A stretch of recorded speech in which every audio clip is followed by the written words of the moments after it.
Behold, my glorious supporter FreeWilliam has asked, what if the Orokin wanted a way to control the spoilers all along? Spoiler and spoiler were failed attempts, and the spoilers were the success, planned that way from the start. Well, as you can tell, this question is going to have a lot of spoilers, so let me pull up my disclaimer here. Uh, Major spoilers for Warframe's story. I recommend you play through that by yourself first, because some of the reveals are pretty fun to experience firsthand. I make these Parley videos really often, so there are plenty more to watch. Don't spoil the story for yourself. Anyway, so here we go. FreeWilliam theorizes the following. What if the Orokin wanted a way to control the infested as a weapon against the sentients, but only ended up with things like Stalker and Umbra that were largely uncontrollable and couldn't be communicated with or influenced reliably? So instead they put infested babies inside suits that looked like young Orokin and made up the whole Tenno concept as a script to trick them into thinking they were magic space kiddos to control Warframes. So the big thing here is I'm not sure how much I think this is a theory versus like a reasonable possibility drawn from what the story is directly presenting us with. That's what I think is, I feel like that's what the story says is going on. I feel like pretty transparently the Tenno were a way to control the infested, pretty much. Like that was the, they created these infested soldiers and they were warframes and nobody could really get through to them. But as we find out in some quest, the name of which is escaping me at the moment, from like 2 years ago, the Tenno kind of like commiserated with the infested warframes, and so they were able to. They're not really controlling them. It's like a symbiosis is the idea, and that's how it happened. Now, were the Tenno made that way intentionally? So the theory part of this theory, I feel like, if I'm understanding you correctly, is the idea that the Tenno are like not human exactly. Like they were engineered a certain way and then intentionally put in that situation so they would get these voidy powers or whatever, and then they would commiserate with the warframes. So it wasn't like the Orokin noticed that the Tenno would be able to relate to warframes. That was the plan. Like maybe it looked that way from the outside, but the plan all along was to create these traumatized void empowered children that would be able to relate to warframes, and then they'd be able to do the thing. Yeah, maybe. Like, yeah. I don't have a whole lot to say about this. I'm not a fan of like the deep lore that has you reading through text chunks that are buried in the menus of the game. I really like the lore that the game gives you, like it's part of the gameplay. And so there might be some deeper lore that really sheds more of a light on that stuff that I am not familiar with, simply because I feel it's a little bit unfair to give the credit to the game for stuff like that. Like if there's a website somewhere that has official lore written by the developers, but it's just not connected to the game, I feel like, is that really, you know what I mean? Like that, it feels very disconnected. And so, yeah. Not that you're implying that necessarily, but there might be a lot of support for that theory, or a lot of refutations for that theory that I don't know, because I personally do not really like that kind of way of dispensing lore.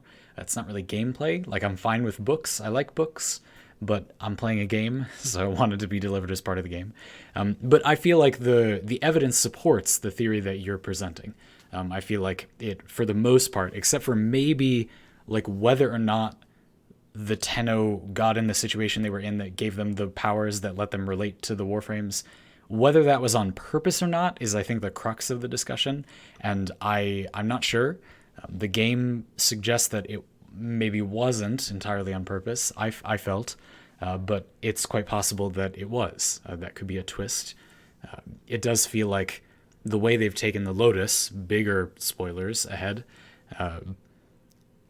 the idea is like everything is not what it seems. Basically, everyone was given a narrative, and we've all just been kind of play acting these things, and memories have been altered, and nobody really is on the side they're on. They were all just brainwashed to be there. I don't know. I do think that the Lotus is quite connected to that, and the way they've taken her story is a little confusing, or isn't working entirely for me, in the sense that I sort of want them to put their foot down a little bit more about, like, this is what is happening. Like, she, like, does or does not like feel like she wants to be allied with the Tenno or relates to them.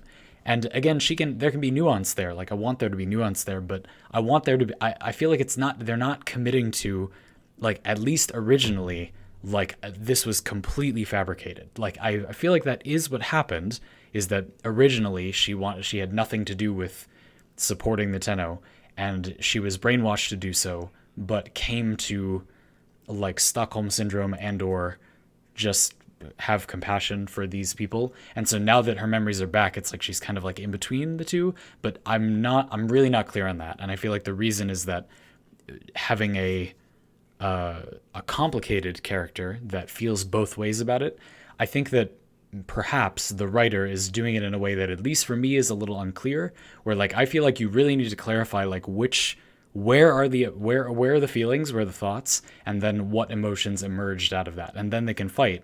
But you have to make it clear where we started, and I feel like it's not entirely clear to me where we started. That's just me. Again, I'm no big lore person in Warframe. It's not that I don't enjoy the world building. I just like the deeper lore stuff. Sometimes I think is placed in a way that's a little obscure. That's all.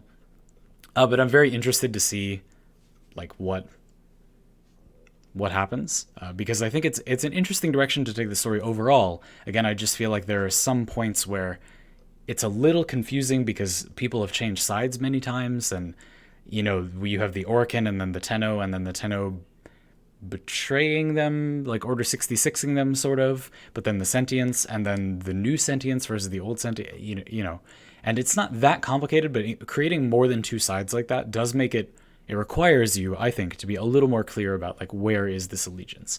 And so that's what I think. I don't have an amazing answer for this question, but those are my thoughts. I think it's interesting. I am excited to see where Warframe lore continues to go. I'm especially excited to see what Plains of Duviri, us getting older, might possibly add to those theories. I've been Zandy. I want to thank FreeWilliam very much for their support.